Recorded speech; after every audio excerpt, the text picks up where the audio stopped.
اعوذ باللہ من الشیطان الرجیم بسم اللہ الرحمن الرحیم رکو نمبر 15 کا آغاز ہوتا ہے۔ اللہ تعالیٰ ارشاد فرماتے ہیں لا جناح علیکم ان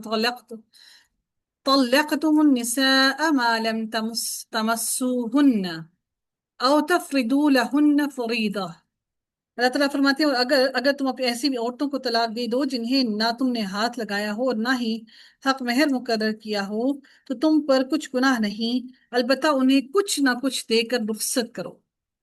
اگر نکاح کے وقت نہ تو کوئی حق مہر مقرر کیا ہو اور نہ ہی صحبت کی نوبت آئی ہو تو ایسی صورت میں حق مہر تو بالکل نہیں، البتہ کچھ نہ کچھ دینے کی تاکید اس لیے فرمائی گئی کہ رشتہ جوڑنے کے بعد صحبت سے پہلے ہی طلاق دینے سے عورت کو جو نقصان پہنچتا ہے اس کی کسی حد تک تلافی ہو سکے۔ اس لیے تمام نیک لوگوں کو اس کی تاکید کی گئی اور اس سلسلے میں جہاں تک ممکن ہو فراخ دلی سے کام لینا چاہیے۔ نیک لوگوں کو تاکید کی گئی ہے۔ اگر نیکی ہمارے دل میں ہے تو یقیناً یہ کام کرنا چاہیے اگر کہ تاکہ آپ تحفے تحائف دے کر رخصتی لیں تاکہ اس کے دل میں کوئی ٹھیس نہ پہنچے، اور اگر وہ آپ کو کبھی یاد کرے تو اچھے الفاظوں میں یاد کریں۔ اور ہوتا یہ ہے کہ ہم جب ایسے رشتے ناطے توڑتے ہیں تو بہت بری طرح سے توڑتے ہیں، جس کا نقصان یہ ہوتا ہے کہ ہم کسی کے دل کو دکھاتے ہیں اور معلوم نہیں کہ اس کے پیچھے اس کی کتنی بد دعائیں اور کتنی ایسی باتیں ہوں گی جو بعد میں ہمارے لیے تکلیف کا سبب بن سکتی ہیں اور ہمارے لیے مزید آزمائش کا سبب بھی بن سکتی ہیں۔ اس لیے اللہ تعالیٰ نے بیان فرمایا کہ اس کو اچھے طریقے سے الگ کرو، کچھ سامان دے دو اور خوشحال طریقے سے اپنی کسائش کے مطابق شائش کے مطابق اس کو سامان دو، اور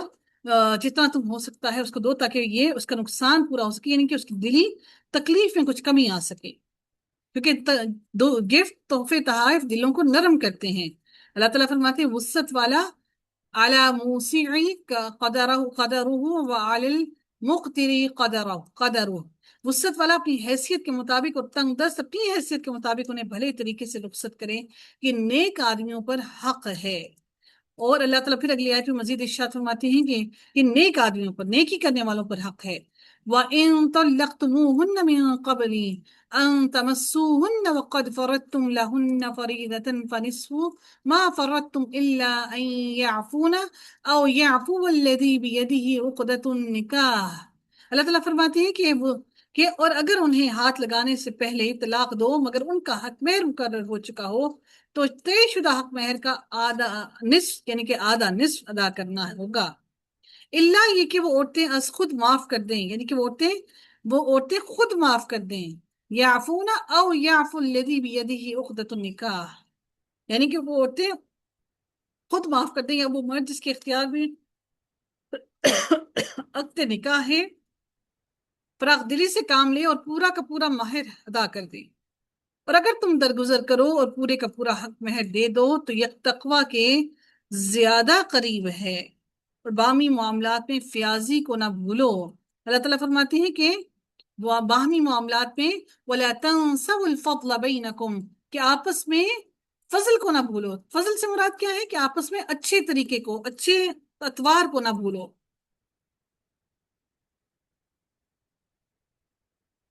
تو اللہ رب العزت نے واضح طور پر فرمایا کہ پھر آپس میں فضل کو نہ بھولو، یعنی کہ اچھے طور طریقے کو نہ بھولو،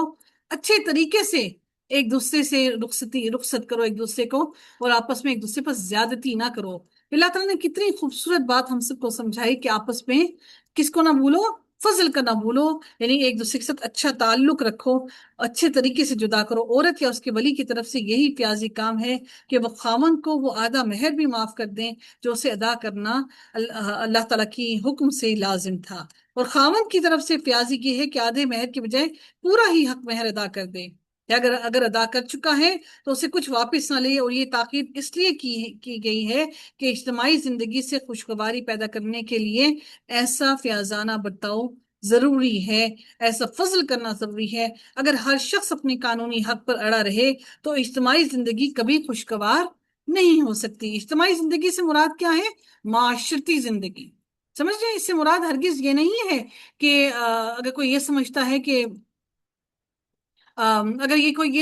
کہ اجتماعی زندگی سے مراد یہ ہے کہ اب وہ ان کی تو آپس میں طلاق ہو رہی تھی تو پھر ان کی اجتماعی زندگی کیسی ہے؟ اس اجتماعی زندگی سے مراد ہماری سوسائٹی کی لائف سے مراد ہے کہ جو سوسائٹی میں ہم لوگ رہ رہے ہیں، جو معاشرتی طور پر ایک دوسروں کے دل ہیں وہ ایک دوسرے سے پاک صاف ہو جائیں۔ حق مہر کی مختلف صورتیں ہیں، وہ کیا ہے کہ متعلقہ عورت کے حق مہر کی ادائیگی کے سلسلے میں شرعی احکام کی روح سے تین چار صورتیں ہیں۔ وہ کیا ہیں؟ پہلی صورت کیا ہے کہ نہ مہر مقرر ہو اور نہ صحبت ہوئی ہو۔ دوسری صورت یہ ہے کہ مہر مقرر ہو چکا ہو مگر صحبت نہ ہوئی ہو۔ ان صورتوں کا حکم ان دو آیات میں ذکر کیا گیا ہے۔ تیسری صورت یہ ہے کہ مہر بھی مقرر ہو اور صحبت بھی ہو چکی ہو، اور یہ عام صورت ہے، اس صورت میں مہر پورا دینا ہوگا۔ چوتھی صورت یہ ہے کہ مہر مقرر نہیں ہوا تھا مگر صحبت ہو چکی، اس صورت میں مہر مثل ادا کرنا ہوگا، یعنی اتنا مہر جو اس عورت کے قبیلے میں عام رواج ہے اتنا مہر ادا کرنا ہوگا۔ اور بیوہ کے لیے بھی یہی چاروں صورتیں ممکن ہیں، مگر اس کے احکام میں کچھ فرق ہے، وہ جو یہ ہے کہ مہر مقرر ہوا ہو یا نہ ہوا ہو، اور مرنے والے خامند نے صحبت کی ہو یا نہ کی ہو، عورت کو بہرحال مہر پورا کا پورا ملے گا۔ بیوہ عورت کی صورت میں اگر مہر مقرر تھا تو اتنا ملے گا، ورنہ مہر مثل ملے گا۔ اور وہ کیا ہے کہ جس کے لیے ایک حدیث آتی ہے کہ علقمہ کہتے ہیں کہ سیدنا ابن مسعود سے ایسے شخص کے متعلق سوال کیا گیا جس نے کسی عورت سے نکاح کیا، نہ حق مہر مقرر ہوا اور نہ ہی صحبت کر سکا کہ اس کی وفات ہو گئی، تو سیدہ ابن مسعود نے اسے جواب دیا کہ اسے اس کے خاندان کی عورتوں کے مثل مہر دیا جائے، نہ کم نہ زیادہ، اور اس پر عدت بھی ہے اور میراث سے اسے حصہ بھی ملے گا، یعنی جو شوہر کا حصہ ہوگا، بے شک عورت کی وہ نہ ہوئی ہو، رخصتی نہ ہوئی ہو، پھر بھی عورت کو حصہ ملے گا۔ یہ سن کر موقل بن سنان اشجعی نے کہا رسول اللہ نے ہمارے خاندان کی ایک عورت بروع بنت واشق کے بارے میں ایسا ہی فیصلہ کیا تھا۔ یہ سن کر ابو مسعود رضی اللہ تعالیٰ عنہ خوش ہو گئے۔ پھر اللہ تعالیٰ کی آیت مزید فرماتے ہیں حافظوا علی الصلاوات والصلاة الوسطی، سب نمازوں کی حفاظت کرو اور خصوصاً درمیانی نماز کی، اور اللہ تعالیٰ کے لیے فرما بردار بن کر کھڑے ہو جاؤ۔ اب یہاں پر طلاق کے معاملات ان فرائض کے ساتھ ساتھ نماز کی تاکید کے متعلق آیات آ گئی۔ جو دو آیات آ گئی ہیں ان کی غالباً حکمت یہ ہے کہ ایسے معاشرتی مسائل کو احسن طریقے سے، بہترین طریقے سے تقوی کے ساتھ ادا کیا جائے، اور تقوی نماز کے بغیر ممکن نہیں ہے۔ اسی لیے اللہ تعالیٰ نے ان احکامات کے، طلاق کے احکامات کے درمیان میں نماز کا حکم دیا تاکہ انسان کے اندر، اس کے دل کے اندر تقوی آ جائے، اور نماز ہی انسان کے دل کو تقوی دیتی ہے۔ نماز وسطیٰ سے مراد نماز عصر ہے، اور اس کی تاکید نبی کریم صلی اللہ علیہ وسلم نے جیسے فرمایا کہ رسول اللہ صلی اللہ علیہ وسلم نے خندق کے دن فرمایا ان کافروں نے مجھے درمیانی نماز نہ پڑھنے دی حتیٰ کہ سورج غروب ہو گیا، اللہ ان کی قبروں اور گھروں کو آگ سے بھر دے۔ اور سیدنا عبداللہ بن مسعود سے روایت ہے کہ آپ صلی اللہ علیہ وسلم نے فرمایا صلاۃ وسطیٰ نماز عصر ہے۔ اور سیدنا عبداللہ بن عمر رضی اللہ تعالیٰ عنہ کہتے ہیں کہ آپ صلی اللہ علیہ وسلم نے فرمایا جس کی عصر کی نماز قضا ہو گئی اس کا گھر بار اور مال و اسباب سب لٹ گیا۔ ہم سمجھتے ہیں کہ وہ لٹ جانا یہ ہے کہ کوئی مال کھینچ کر لے جائے، اس طرح ہے، اس سے مراد ہرگز یہ نہیں ہے۔ گھر میں سے سکون، گھر کے اندر سے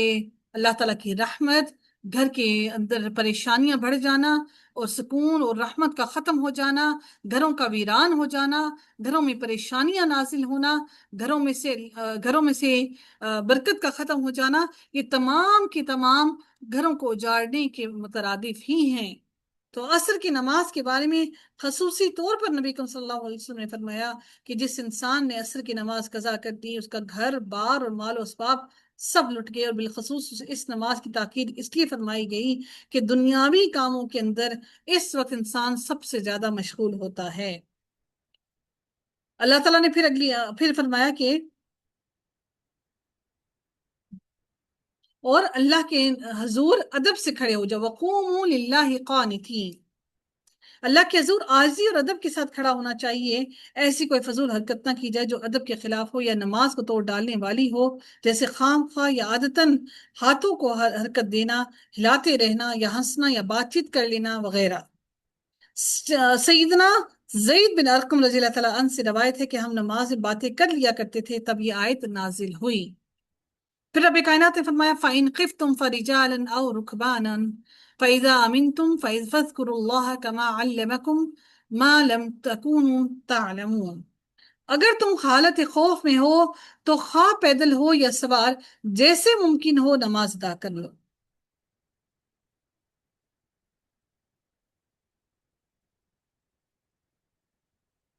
مگر جب امن میسر آ جائے تو اللہ کو اسی طریقے سے یاد کرو جو اس نے تمہیں سکھایا ہے، جسے تم پہلے نہیں جانتے تھے۔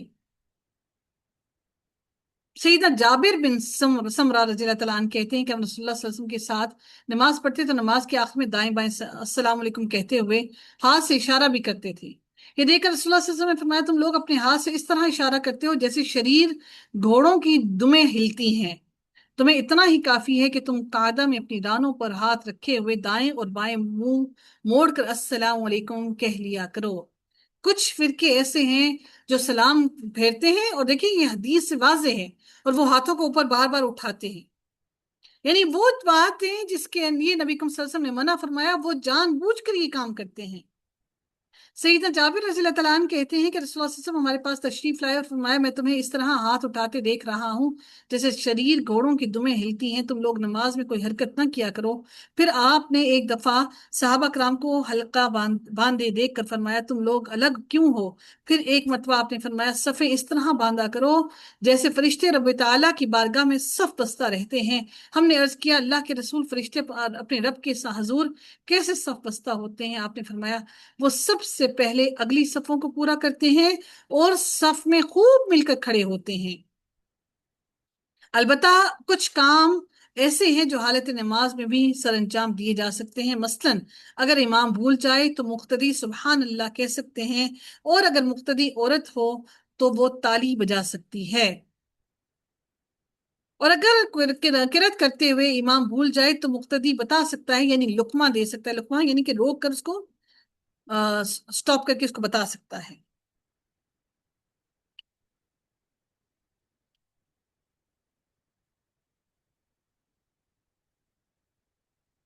اچھا، اب کچھ اہم باتیں میں آپ کو یہاں پہ بیان کرنا چاہوں گی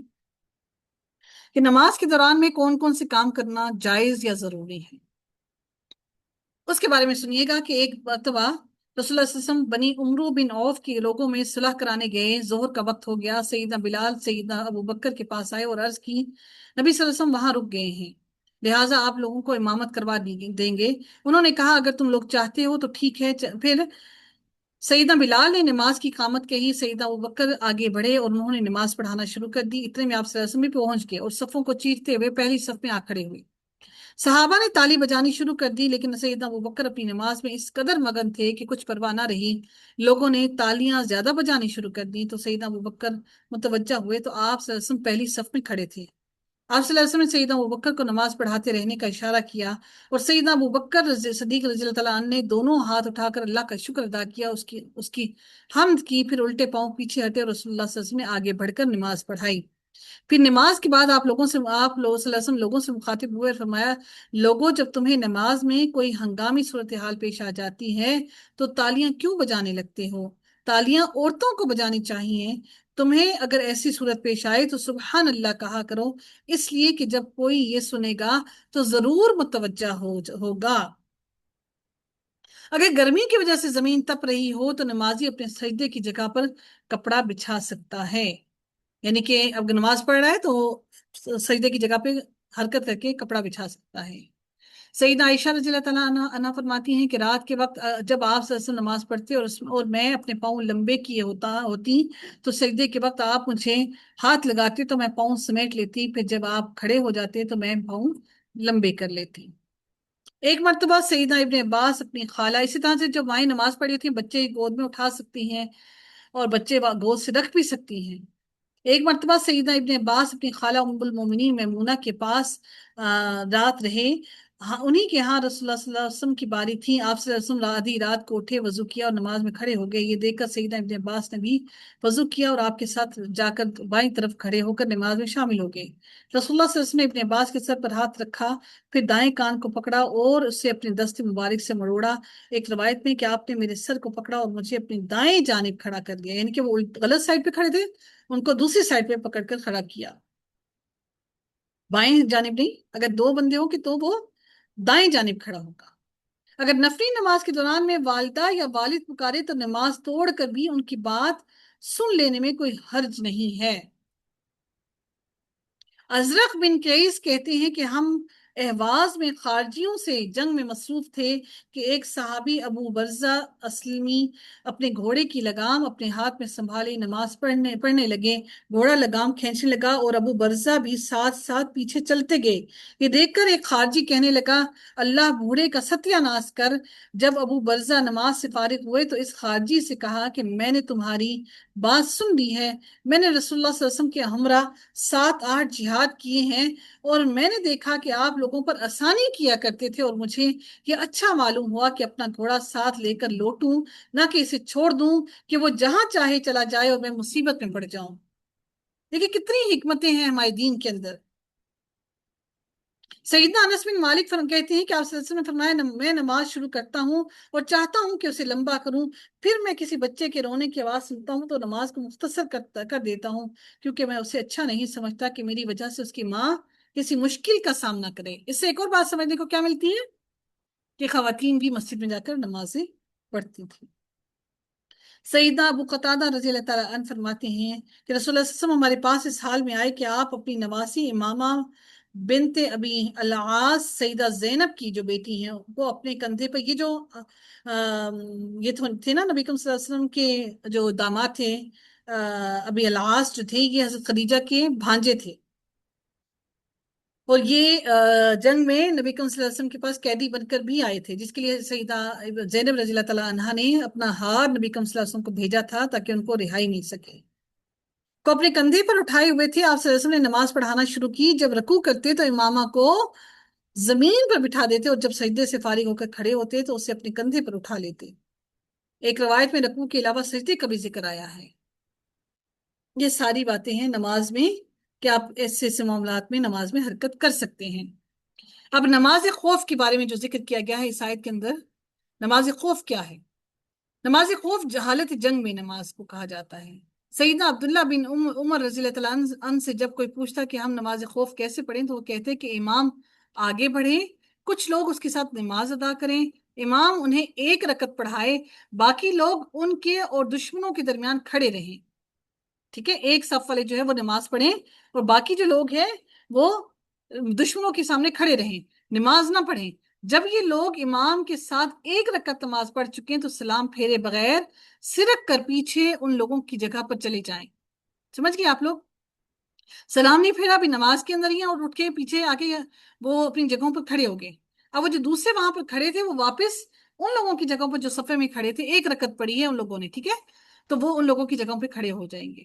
جنہوں نے نماز نہیں پڑھی۔ اب وہ لوگ آ جائیں جنہوں نے نماز نہیں پڑھی اور امام کے ساتھ ایک رکعت پڑھیں، ایک رکعت ایک گروہ نے پڑھی، ایک رکعت دوسرے گروہ نے پڑھی۔ امام تو اپنی نماز 2 رکعت سے فارغ ہو گیا، اب یہ دونوں گروہ باری باری باقی ایک ایک رکعت پوری کر لیں تو ان کی بھی 2 رکعت ہو گئیں، اور اگر خوف اس سے زیادہ ہو تو پاؤں پر کھڑے پیدل یا سواری پر رہ کر نماز ادا کر لیں، منہ قبلہ رخ ہو یا کسی اور طرف۔ حالت خوف کے اندر یعنی کہ جنگ کی حالت میں اس کی اجازت ہے۔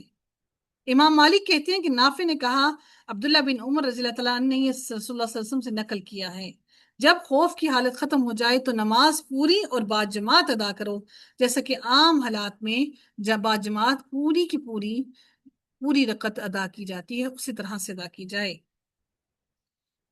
اب اگلی آیت کے اندر اللہ رب العزت اب نماز کے بعد اللہ تعالیٰ پھر سے وہی بات آتی ہے عدت اور تقسیم مال کی۔ والذین یتوفون منکم ویذرون ازواجا، یعنی یہ تقویٰ کے بعد، تقویٰ کی اللہ تعالیٰ نے تربیت دینے کے بعد اللہ تعالیٰ نے پھر سے وہی بات وصیت کی اور جو لوگ فوت ہو جائیں ان پر لازم ہے کہ وہ اپنی بیویوں کے لیے 1 سال تک سامان دینے اور انہیں نہ نکالنے کی وصیت کریں۔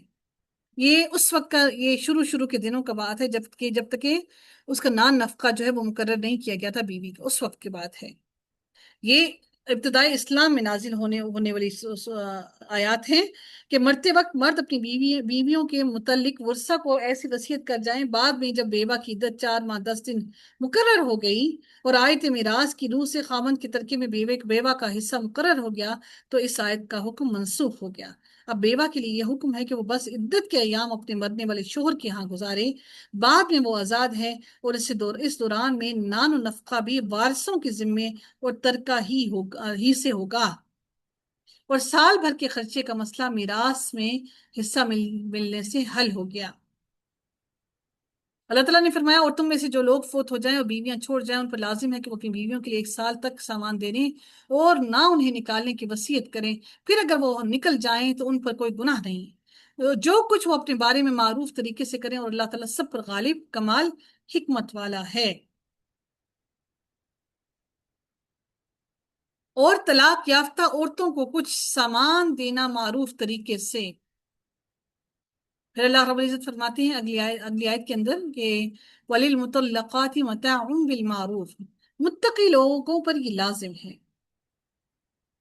اب یہاں پہ طلاق کے وقت کچھ دے دلا کر رخصت کرنے کا حکم صرف ایسی عورت کے لیے ہے جس کا نہ تو حق مہر مقرر ہوا ہو، نہ ہی اس کے خامن نے صحبت کی ہو، وہ صحبت سے پہلے ہی فوت ہو جائے۔ اب یہاں ایسا حکم ہر قسم کی طلاق یافتہ عورتوں کے لیے دیا جا رہا ہے، اور اس کی تاکید بھی کر دی گئی ہے کہ پرہیزگاروں کا یہ شیوا نہیں ہوتا کہ وہ طلاق دے کر عورت کو خالی ہاتھ گھر سے باہر نکالے۔ ہمارے دین نے تو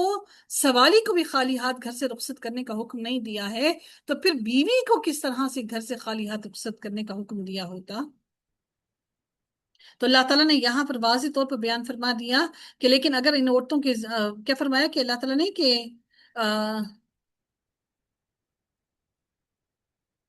اسی طرح متعلقہ عورتوں کو معروف طریقے سے کچھ دے دلا کر رخصت کرنا چاہیے۔ پھر اللہ تعالیٰ فرماتے ہیں اور یہ بات پرہیزگاروں کے لیے انتہائی ضروری ہے، كَذَلِكَ يُبَيِّنُ اللَّهُ لَكُمْ آيَاتِهِ لَعَلَّكُمْ تَعْقِلُونَ، اللہ تعالیٰ اسی انداز سے تمہارے لیے اپنے احکام صاف صاف بیان کرتا ہے، امید ہے کہ تم سمجھ بوجھ سے کام لوگے۔ یہاں نکاح، طلاق، عدت اور ذات وغیرہ آئلی زندگی سے متعلق احکام دینے کے بعد اللہ تعالیٰ فرماتے ہیں کہ یہ احکام وضاحت سے بیان کر دیے گئے ہیں، لہٰذا انہیں اچھی طرح سمجھ کر ان پر عمل کیا کرو، اور ان میں سے جو کچھ اللہ تعالیٰ کی منشا معلوم ہوتی ہے، جو اللہ کی رضا حاصل کرنے کے لیے بہتر طریقہ ہے، اسی کے مطابق عمل کرو، اور اس میں گنجائشیں نکالنے کی کوشش نہ کرو کہ اس میں گنجائش نکال کر اپنا دنیاوی مفاد اور فائدہ حاصل کرو، کیونکہ انسان کو دنیاوی مال اور متاع حاصل کرنے میں دلچسپی ہے، اپنی آخرت کو حاصل کرنے سے انسان گریز کرتا ہے۔ اللہ تعالیٰ سے دعا ہے کہ رب کائنات ہم سب کو عمل صالح کرنے کی توفیق عطا فرمائے، اور ہمیں اپنی رضا میں راضی ہونے والوں میں شامل فرمائے، اور اپنی منشا کے مطابق عمل کرنے کی توفیق عطا فرمائے، آمین یا رب العالمین۔ وآخر دعوانا الحمد للہ رب العالمین، صلی اللہ تعالی علی خیر خلقہ اجمعین برحمتک یا ارحم الراحمین، سبحانک اللہم و بحمدک، نشہد لا الہ الا انت، نستغفرک ونتوب الیک۔ السلام علیکم ورحمۃ اللہ وبرکاتہ۔